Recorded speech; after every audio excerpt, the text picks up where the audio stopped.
అందరికీ నమస్కారం అండి. మరికొన్ని గంటల్లో ప్రపంచ ప్రజలందరం ఎదురు చూస్తున్న మహోన్నత ఘట్టం మన కళ్ళ ముందుకు రాబోతుంది.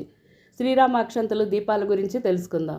శ్రీరాముడిని ప్రతి ఒక్కరూ ఆదర్శప్రాయుడు. తండ్రి మాటకు జవదాటని తనయుడిగా, అన్నతమ్ముల్ని అభిమానించే అన్నగా, భర్త అంటే శ్రీరాముడిలాగా ఉండాలని, ప్రజల సంక్షేమం కోసమే వారి మాటకు విలువిచ్చిన రాజుగా, ధర్మం తప్పకుండా మనిషి అనేవాడు ఇలాగే జీవించాలని చూపించినవాడు రాముడు. హిందువుల ఆత్మ శ్రీరామచంద్రుడు.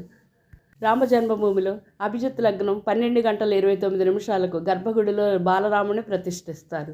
ప్రాణప్రతిష్ఠ అయిన తర్వాత మనందరం సాయంకాలం భక్తితో 5 దీపాలను వెలిగించి దీపారాధన చేసి అయోధ్య నుంచి వచ్చిన రామాక్షంతల్ని ఇంట్లోని ప్రతి ఒక్కరు తలపై చల్లుకుని రాముడి కృపకు పాత్రలవుదాం. శ్రీరామ దీపాలు 5 ఎందుకు పెట్టాలంటే, మానవుడి యొక్క జ్ఞానేంద్రియాలు 5, పంచభూతాలతో కూడిన శరీరాన్ని కలిగిన మానవుడు కాబట్టి 5 అనే సంఖ్య మనలో నిక్షిప్తమైంది కనుక శ్రీరాముడు